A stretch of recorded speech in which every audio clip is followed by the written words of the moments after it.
You're listening to Living Free, your podcast for a life full of freedom and magic. I'm your host, Tanya Hirsch, and I hope that every time you listen, you feel a little bit more inspired to follow your intuition and to create a life beyond your wildest dreams.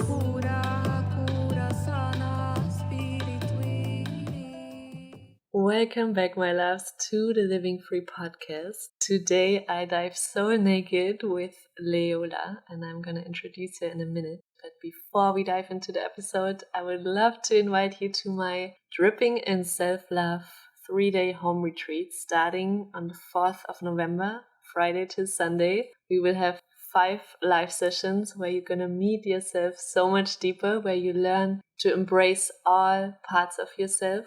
So you can show up in the world as the real you, as the empowered you, to share your message, to connect to people in a more authentic way, to let your guard down and to not allow anyone and anything to have power over you, basically. Because if we are stuck in this people-pleasing mode, if we are stuck by looking for validation and love outside of ourselves, if we always try to fit in order to be accepted by everyone, and this has been part of my journey, that I always try to fit into groups of people or to adapt to hide parts of myself because I was afraid they wouldn't love me if I showed all of me. And of course, that attracted a lot of misaligned relationships. And by really diving deep into your soul and by shedding the layers and by nurturing your inner child and by learning how to be dripping in overflow of love from within and not outsourcing that's where your magic lies. And that's when my life changed completely and I started attracting and magnetizing people from alignment and from real love and not from codependency and from people pleasing and from like one-sided draining relationships, but to really soul nourishing deep connections. And we will be diving very deep into this. It's going to be a magical journey. If you want to join us, you find all the info in the show notes. And now I'm going to introduce my podcast guest, Leola. So Leola is a sacred intimacy mentor and muse, and you can feel that in her words. She's radiating that with every cell of her being, and she's inspiring others to see an integration of sexuality and spirituality. She guides individuals and couples in discovering how life force energy moves in the body, and more importantly, how to harness this inner power for a pleasure-filled life that begins with our most intimate relationships and extend to our livelihood and worldview. So we talk about all the juicy things, how to feel turned on by life, about her personal journey of really embodying what she's always felt within. And I can't wait for you to meet Leola. So welcome to the podcast, Leola. I'm so excited to have you today. Yes, thank you so much. It's such an honor to be here. So the first question I would love to ask you is, what does living free mean to you right now in this moment? Living free to me is something that is shifting in definition. To me, freedom used to mean so little commitment and responsibility.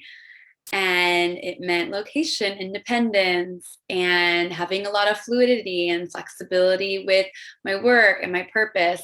But now I'm starting to see that there's this deeper level of freedom that is accessible, and it comes from actually committing and having more structure, invoking more masculine dynamics into my life.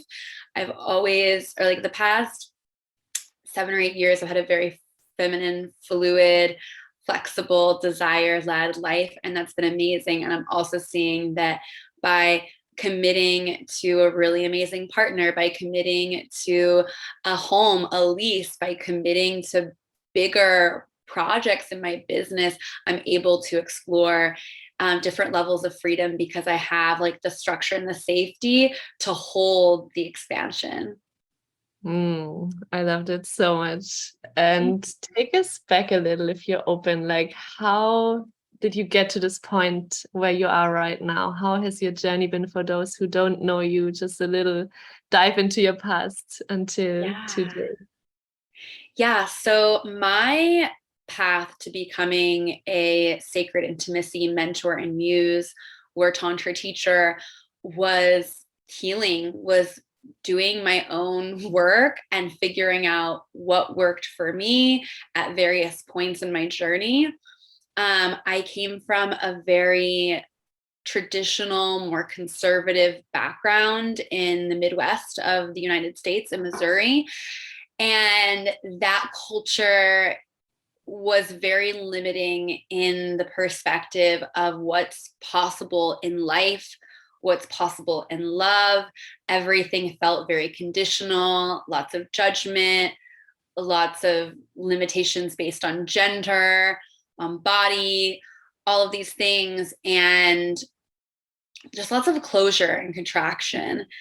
And that was very challenging for me. And I didn't quite fully accept that as my reality, which led to a bit of rebellious nature and, being in the energy of I'm going to figure this out for myself means being very vulnerable by putting yourself out there, and in being vulnerable without really understanding like what to be careful of. I got myself into some dangerous situations, and had experiences of sex that were not consensual, or even assault. And so when I left that environment, I moved to Chicago when I was 18 for college, and there was like this whole other side of the gamut that I then began to explore. And I started understanding and learning more about mindfulness and spirituality. And that was really great. And I started to get a sense of, okay, like I knew that there was something more here that was available to me, but I also needed to do a lot of healing to unlearn all of the other stuff that helped me survive, but really wasn't getting me into a place to thrive. And that's when I started to get into the world of tantra, because to me, all the mindfulness practices and yoga and meditation and those philosophies are really amazing. But to me, they weren't getting to the root of the issue, which was like all of the trauma in my body.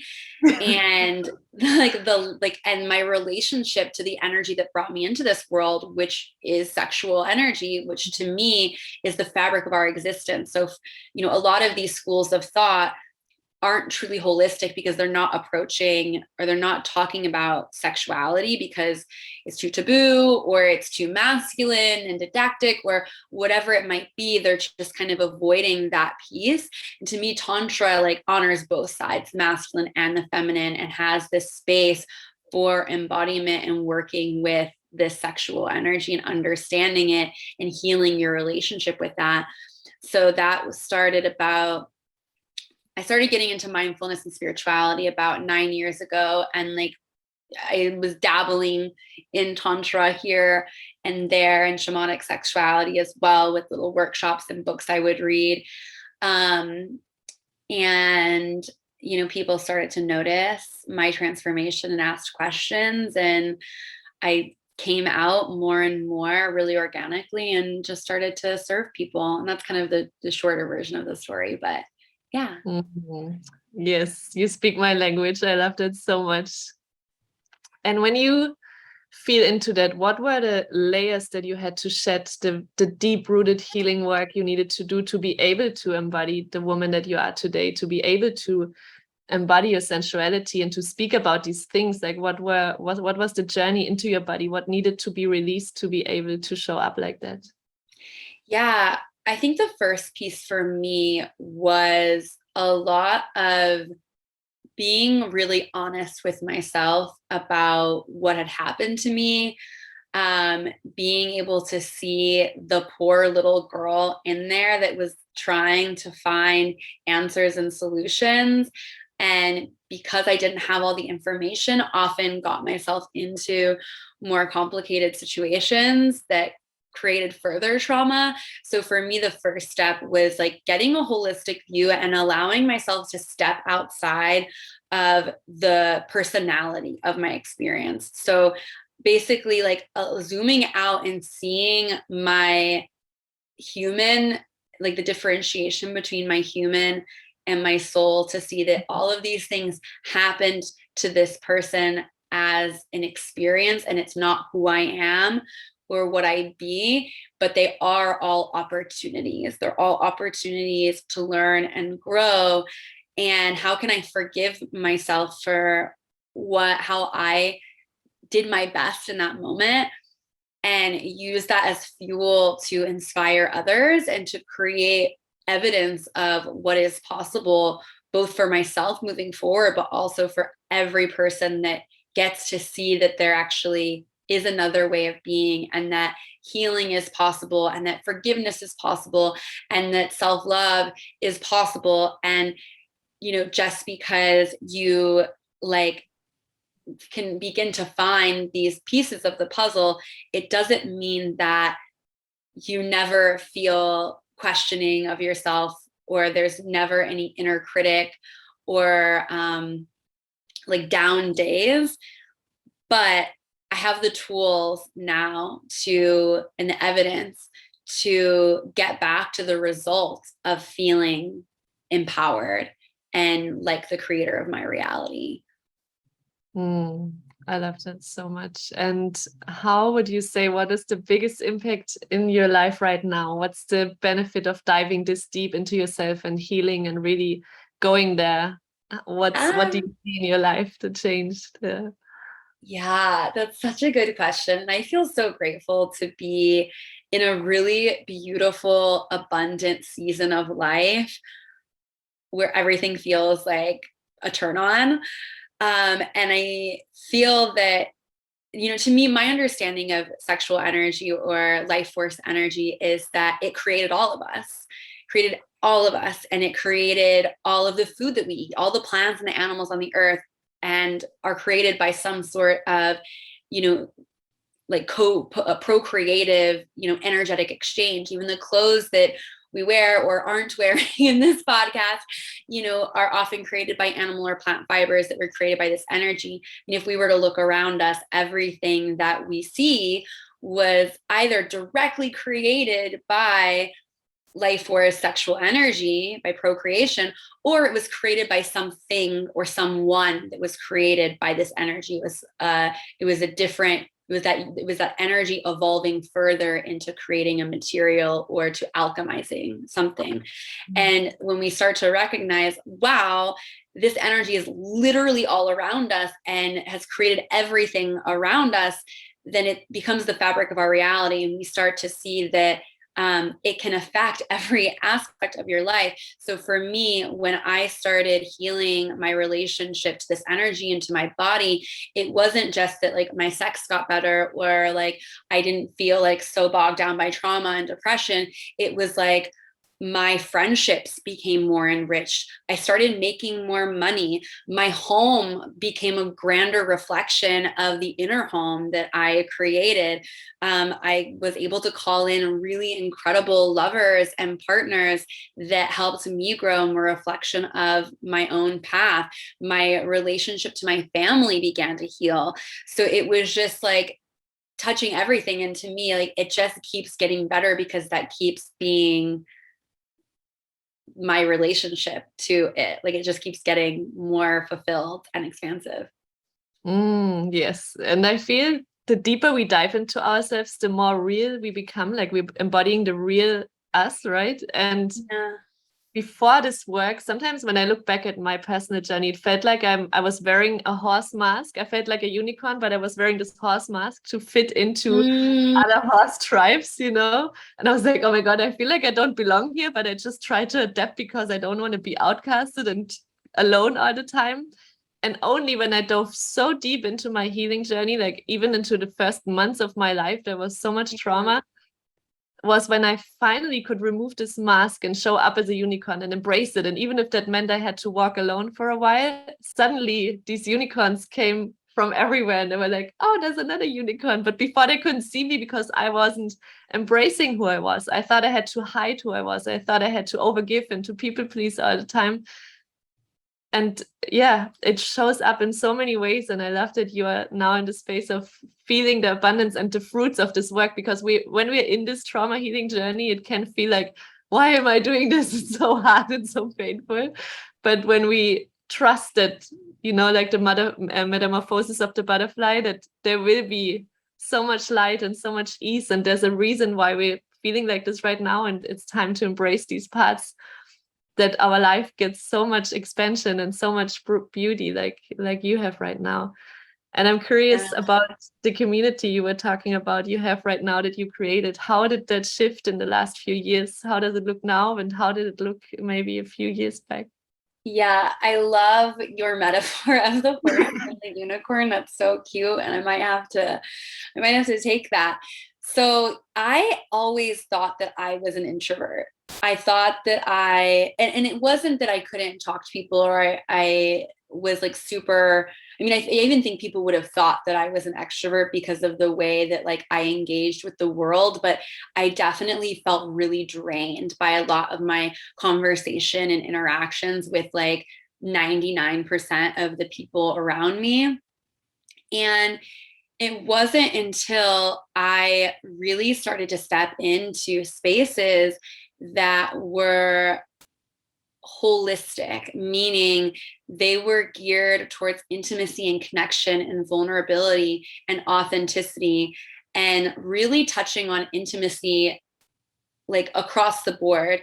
And again, to me, that was really found in tantric containers or containers of shamanic sexuality. And some of those were retreats that I went on. Some of those were workshops that I led.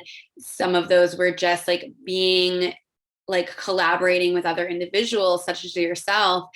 And I started to recognize like I'm not drained by these interactions actually. In the spring, especially, I came back from a week-long training, and it was like an upper level shamanic sexuality training. And I came back feeling like I could go do that whole training all over again and love it. And that's not my norm. When I'm around like 50 strangers for a week and sharing a room with someone, I normally can't wait to get back into my own space and my own apartment. And I kind of want to be alone for many days. But it was really incredible to be in a community of individuals that are, growth minded, purpose driven community leaders that are also comfortable to look at their sexual selves as well, and to see that as a holistic part of who they are. So for me, coming back from these sorts of experiences, like oftentimes it's like quite a culture shock. Like if you go to a tantra retreat or otherwise any sort of like spiritual wellness retreat, very often you get back and it's like, okay, now how do I integrate all of this change that's happened within me? Where is the sacred imaginative container to explore the full range of my humanity? And I feel really inspired to create more of those spaces. And that's kind of what my passion is at this moment and what I'm wanting to do in the world. And I'm happy to go into more about how I'm doing that and what my intentions are. But yeah.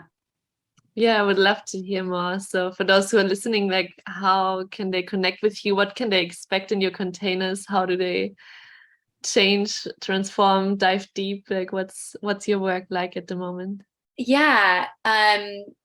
What's my work like at the moment? So where to begin? Because I'm in this space too where it's really like investing a lot more in the community and the in-person experiences. I think a lot of us are still kind of coming out of the like closure of COVID, and like, there's just so many online things that are really incredible right now, and they've served us so abundantly. And what are the spaces for more authentic in-person connection that really just allows you to go so much deeper, in my opinion? So, the things that I'm offering are retreats and facilitating at festivals. And then here in Austin, I'm also doing like monthly events, and I'm creating a community that's actually an application only community for individuals that are specifically, really dedicated to this culture of being free. Actually, it's called, it's funny enough, it's called the Naked Soul Society, which is actually very close to your podcast name. But to me, like a naked soul is someone who's undressed of shame and guilt and fear and limiting beliefs. And they're committed to this courageous nakedness of vulnerability and authenticity and just like radiating divine love, just having the courage to bear themselves in their rawest form. And also being the type of individual that is like very growth minded and even like leaders in their own community.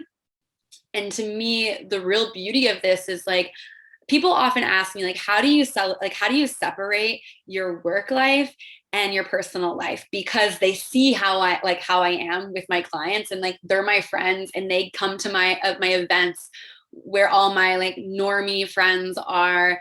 And like, I text them, I'm voice noting them. I'm like this lioness that's like deeply passionate and protective of her pride and her people. Mm-hmm. And so people ask me, how do you separate those two things? And the answer is that I don't really, and I kind of love that.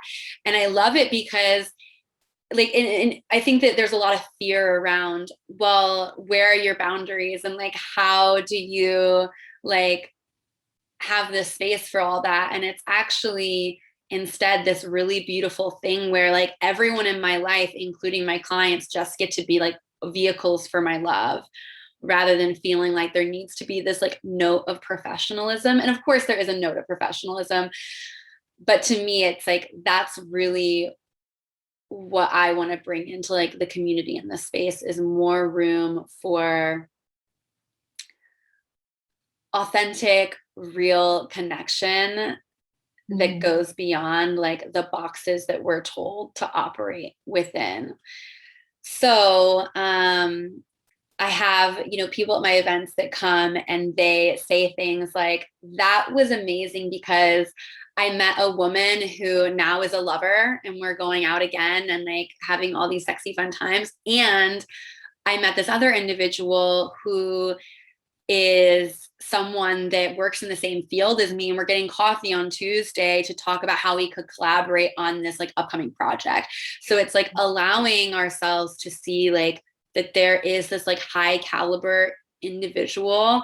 There are many of us, these high caliber individuals, these unicorns that can dance in all of the places and allow themselves to move beyond the limits of those boxes to really love without limit. Yes. And I think that's exactly the word we need right now. Like, I feel every single person has this deep longing for intimacy and connection, but everyone is so afraid if we don't know these tools and we don't have the work and a mentor that can hold us there. If we carry around these layers around our hearts, there cannot be connection and intimacy. And I love that you share it in your unique way. Yeah. So a question I would love to ask you, that you probably hear all the time. It's a very basic question, but I feel many of my listeners, they're slowly diving into this Tantra world, but they might still be a bit like shy or resistant to it, because there's so many ways of what Tantra is, right? As you see this part, it's just the sexuality and just the body-based. What is Tantra for you and what is it not, after working with it for so many years? Yeah, absolutely. I feel that Tantra is one of those modalities that has a lot of preconceived notions and misconceptions as well. And I also feel that it's important to recognize that I'm also working in the space of shamanic sexuality as well. But, to focus on Tantra is a Sanskrit word, which is, an ancient Indian language that many of the Hindu texts were written in. And etymologically, the word Tantra means method for expansion, or like woven collection of modalities and moments that are used together as an instrument for ascension. And that is a super broad definition. Like, whatever is going to help you get there, basically, is what that definition is, which I actually love. contrary to popular belief, it's not all about like the sex and intimacy practices. It's like there's tantric meditation, there's tantric arts, there's tantric breath work, there's eating your food in a tantric way, there's walking down the street in a tantric way. And to me, like what tantra is actually doing in all of these is like applying life force, applying presence to each and every moment of our lives, harnessing this life force energy so that it empowers us to create more juiciness on the day to day. So it's less about like the act and more about the energy, like the energy of being in connection with our life force and in connection with our turn on. So it's like sensual eating, like allowing every moment to be the sensational experience. Shamanic sexuality and tantra both to me are about how do we bridge the gap between the spirit world and the physical world. And there are so many different ways to do that, but just seeing ourselves as an embodiment of that. Yeah, you almost answered my next question. I would love to hear more about the shamanic sexuality. I honestly have never heard about it, what it's all about, that you just described, like what's this work about? Yeah, absolutely. So to me, I mean, I even feel like Tantra is a type of shamanic sexuality or spiritual sexuality, as is like there's Christian perspectives of sexuality, including like the Mary Magdalene manuscript, and her whole way of being was very much like a shamanic sexuality piece. There's lots of other tribes and indigenous cultures that apply this recognition of sex being interwoven into our reality. And there's even shamanic tantra, which is like the more Nepalese, culture of this space. And again, to me, shamanic sexuality is about bridging these two worlds and seeing our soul as this instrument to explore our reality. And what I also love about shamanic sexuality is there is so much of a connection between sex, birth, and death, and seeing how all of these things can flow within one another, and seeing the process all around us and honoring that in the way that we interact with the earth as like an earth shaman, and seeing sex in every part of the earth as well. And it's a lot of ritual. It's a lot of reclaiming our relationship to our bodies, and also the fluids that come from our bodies, including blood and semen. And it's also, understanding the relationship between masculine and feminine, and also light and dark. One of the most beautiful things that I've gotten from shamanic sexuality is this reclaiming of my primal, wild, dark nature. We make out dark to be the bad, like light is good, light and love, and dark is bad. When in reality, like dark love, there's such a thing as dark love. Dark was created by source, by spirit, by God, whatever you want to call it, just as much as light is. And I think that like we often misconstrue dark with like shadow or distortion, but there's distortion in the light as well. We have, plenty of like Kundalini instructors that are sexually assaulting their teachers. And we have, like televangelists that are, swindling people from their money. And those are people on the light side, right? Understanding that there's distortion everywhere, but in the darkness, that's where the seed is in the soil, and there's all of that potential and all of that intuitive nature, all of those parts of ourselves that we just know and we don't have to think about, that are really beautiful. The baby in the womb, or the caterpillar and the chrysalis are also really great examples.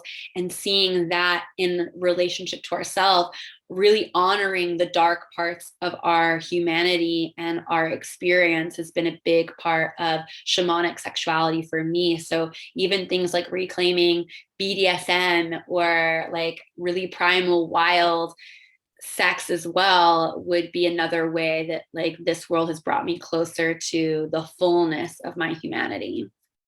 Thank you. Yeah, I love that. And is there anything else right now present for you that you would like to share before we close this interview?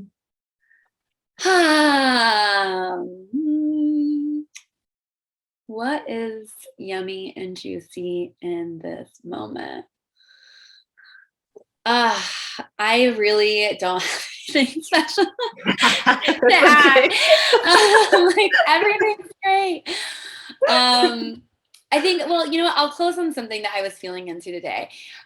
Recognizing this piece of like your body as this really beautiful tool for learning and growth. Like, I feel like we're coming into this time where we've like been looking everywhere outside of ourselves for the answer, or like the guru or the teacher or whatever, and or asking the universe for a sign. And like, what would it be like to be your own teacher, guru? What would it be like to like be able to learn how to come back to your body and empower yourself through reading what is happening within you and using that as your guiding post, like following your pleasure in that way?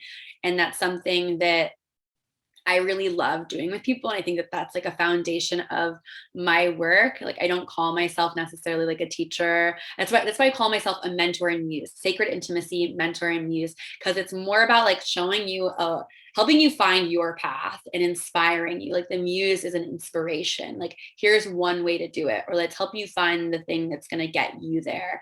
And oftentimes it's more about looking within, but we're so conditioned to look outwards that it can be really scary and hard to come to terms with being with yourself. And that's something that I feel called to inspire people with in this moment. And they can reach out to me if they'd like more support with that. Thank you for sharing that. Yes, the world would be such a beautiful oasis if everyone would listen to their intuition and to their soul instead of trying to filling voids from the outside, trying to look for answers. So that's such a beautiful message. How can people connect with you? Yeah, absolutely. So I have a podcast as well called Talk Tantra to Me. And I'm on Instagram as @TalkTantraToMe, and my website is www.talktantratome.com. So anything along those lines will work. And I will briefly speak into some things that are coming up that I'm excited about, including, especially, talking about community. I will be facilitating at the Austin Tantra Festival here in Austin, December 16th through the 18th. And one can use the code Leola10 to get 10% off their ticket.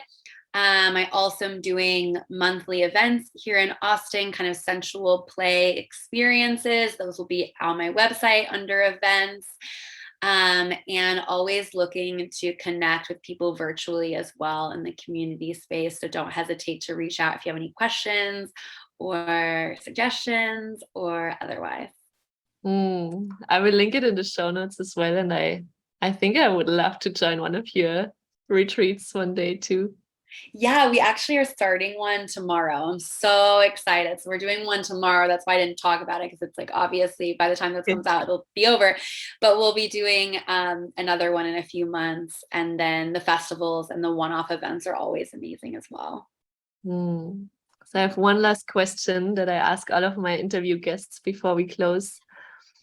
And I invite you to close your eyes for this one. And I want you to imagine you could travel back in time and you could meet a younger version of yourself. And you could give her one advice, one sentence that would have helped her along her journey.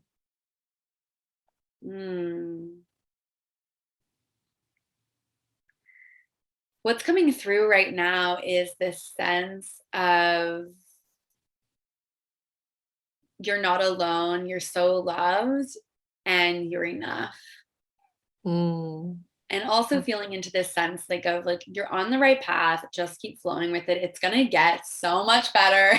It's gonna get so amazing. Just stick with it, just stay with it. Yeah, I mean, I'm so happy with the way my life has evolved, but I would have loved to have given that little girl like a sense of peace. I feel like there was a lot of anxiety before I got hear it because it was just like so much resistance. So Yeah. yeah. I loved it. Thank you so much for this interview, Leola. Thank you. Thank you for having me. It was lovely to connect. And yeah, that's it.